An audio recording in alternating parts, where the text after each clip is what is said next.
Well, guys, I have really, really good news. We've got MSNBC and CNN. They've taken a stand. They're done with it. They are very reputable news organizations, as we all know. And we have Rachel Maddow saying that they're not going to air Donald Trump, and Trump yesterday pleading not guilty, going to the restaurant right after. It really was genius.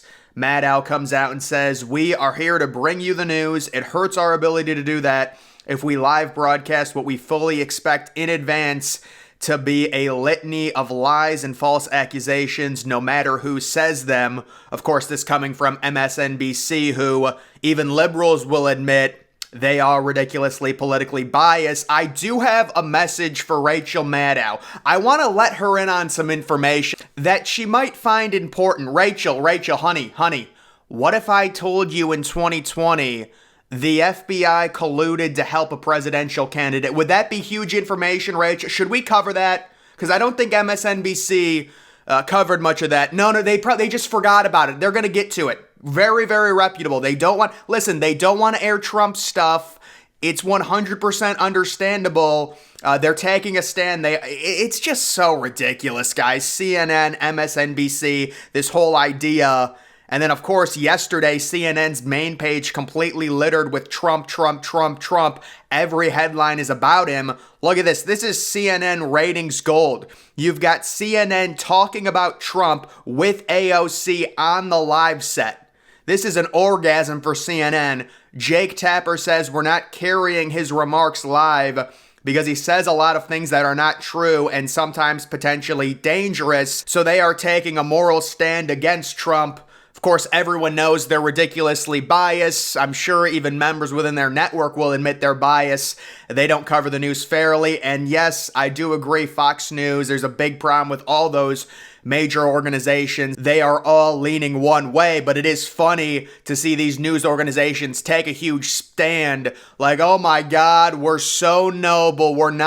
Trump is so dangerous and so evil. If we even carry his comments, our morals don't allow for that. The United Nations, oh my goodness. So I had to look at this tweet and make sure we weren't still in 2017. Let's see what they say. Mis- and disinformation and hate speech are threatening progress on global goals, guys. In a new report, this person puts forward proposals for clear and coordinated global action to address this clear and present threat because, of course, ladies and gentlemen, this had to have been a tweet from 2017. It wasn't. I think it was from yesterday I saw it, and it's just remarkable because I remember telling people back in 2020 they were going to weaponize the words misinformation and disinformation, and boy, did they ever. And also hate speech. So what is hate speech? Well, hate speech is anything that they don't like. It's like you can say, I'm proud to be black, but you can't say I'm proud to be white. It's completely inconsistent. It makes no sense. That's the whole idea of this. And anything that they don't like, they're just going to label hate speech or misinformation and ban you or suspend you for it. It really is sad. A lot of people, lost their careers when it comes to YouTube and had their AdSense taken away because of information about the pandemic that ended up being true. Even Zuckerberg admitted it. He's like, yeah, these experts were all wrong. It's crazy. So there is that, and that is that is the Venn diagram from hell right there. That's what that is. Misinformation, disinformation. Oh, but don't worry. The Hunter Biden laptop was misinformation. Yes, it makes total sense. No, it wasn't. They didn't even know if it was. They just called it that because they didn't want to see Trump win. Crazy idea. Let's divide a country, half capitalist and half communist, and check on it 70 years later, the aerial shot. No, but listen. To be fair with North Korea, none of their citizens are billionaires. So that's good. I was told that's a good thing. Billionaires are the worst thing ever. North Korea has no billionaires. The reason it's totally black in North Korea at night is because they're green. They want to save electricity. They don't want to harm the climate. We should be learning from North Korea. We should all make $30,000 a year, live in a one-bedroom apartment, and, use our bicycles. And you know what? Speaking of bicycles, this is great. This is a subreddit. They were protesting on Reddit, but now they're back. You don't understand. I need this full-size truck for housework. Yes, folks, that is someone that hates cars, that is trying to own people who drive big trucks, and you take a look at that. They had the gay pride flag. That's badass, dude. That's holy shit.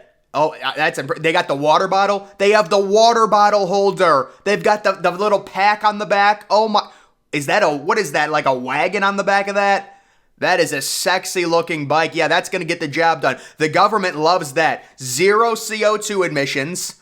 You can ride that. You can park it right in front of your 1-bedroom apartment. And it's beautiful. That's the future. And you know what? We can make $20,000. We only have to work 4 days a week. This is the future of American society, the gay pride flag, everything. I love it. This is true human empowerment in America. Oh my God, that water bottle holder is so sexy. I love that. If Gavin Newsom ran for president, would he be difficult to beat in a general election?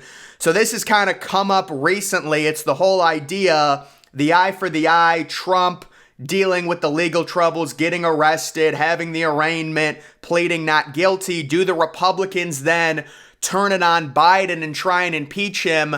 And what if we get kind of like a Ron DeSantis versus Gavin Newsom matchup? I do think it would be in the Democrats' best interest to have a Biden versus Trump.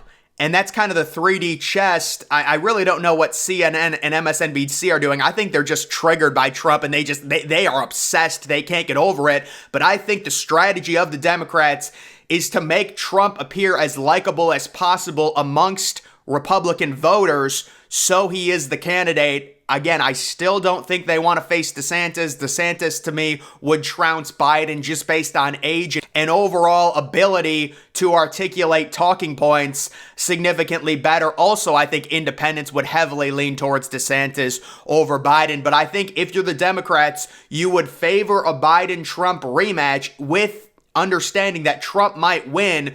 The reason they like Biden so much is because they can just hide behind him, completely control him, tell him to do whatever they say. Tomorrow, they could tell him to disavow anyone. He would. He's not thinking for himself. Let's be honest. He can't think for himself. That's just the reality of the situation. That's why I really never blame Biden. I always tell people it's the Biden administration. It's not Biden in specific. He's just an old puppet that's kind of put on a string, and I feel bad for him. But Gavin Newsom is certainly a sweaty white boy politician.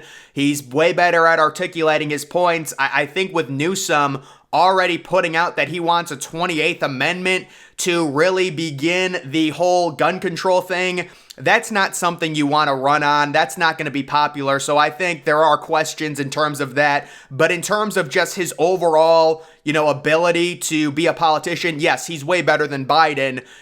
Anyone is. But I do think Democrats would still rather have Biden. He does have the incumbent advantage, and he's a lot easier to control than Newsom. But technically, outside of someone like Trump, they're all going to be relatively easy to control. That's just the reality of it. And then we've got these random approval ratings. Let's take a look at this. Lionel Messi, plus 26. RFK, plus 19. That's funny. So that RFK is going to go way down. I don't know how the Democrats are going to handle that. The RFK stuff is getting crazy. I really wish the dude could talk properly. It's sad, the voice issue that he has, but I just think at this point there really is no, mainstream smear campaign against him. If the Democrats really need to do one, they will. Remember in 2020, they completely rigged it for Biden in the primaries. They're fully capable of it, and you'll get all their supporters starting to hate RFK because of the vaccine situation and his views on that. You've got Tim Scott plus 8. I think a lot of that is people don't really know him. You have DeSantis and Williamson kind of similar, minus 5. I think that's pretty good for DeSantis. You'd like it to be a little bit higher, but they're going to run smear campaigns against him. There's going to be a lot of people that automatically don't like him. Biden, minus 8. I think Biden's this is just one poll. I think Biden's average is like minus 12 right now. His approval rating is like 39%, and then Trump at minus 10. Trump and Biden, very similar. I would imagine a rematch with Trump and Biden. It's like, it's just a complete mess. Like, I don't know who's going to win. It'd be very close, I'm sure. especially probably with Trump really embracing ballot harvesting and things like that. That's like going back to the 2020 election. I always stress to people, the Democrats made the 2020 election an event. They had ridiculous mail-in voting. Most of their voting was done by mail. That's how they were able to get a bunch of the younger kids who really don't care about politics to vote and really run up numbers in the inner cities. You've got Joe Manchin minus 11. That's kind of surprising. He plays both sides. Probably Republicans like him. Harris at minus 12. Pretty typical for her. And then Chris Christie sitting at minus 24. Chris Christie trying to challenge Trump. I do want to see Christie on the debate stage. I think that would be funny. But just kind of the overall thoughts when it comes to Biden. Are the Republicans going to do anything? It is just so ridiculous, the idea that they would go after Trump, who is the current prohibitive favorite for the Republicans. It's like it seems too good to be true. And I can only assume there's something deeper at play here because, you know, if Trump gets out of this, he is going to get a lot of support. I'm guessing they know he's going to get a lot of support, and very likely he will beat DeSantis. But we still have to see how the debates go and everything like that. And then how about CNN and MSNBC? They can't get over the Trump hate. They can't even show Trump now. Remember when the media got blamed for Trump winning the 20? What do you want the media to do? Not show Trump when he's at political events? That's what they do. They're politics. They I don't understand. It just doesn't make any sense to me. But they got blamed. They had to blame someone. Originally, the reason Trump won in 2016 was the media. And then, of course, it was because, I guess, Vladimir Putin hacked into our brains and made us vote for Trump, because that makes complete sense. But either way, it's just funny to see these people completely lose their minds over Trump. And I did think it was a good idea by Trump to go to the restaurant and to kind of play the whole thing off. But we will have to see what ends up happening with that. Guys, that's going to do it for this video. Make sure you're following me on Twitter. Link to that's always in the description.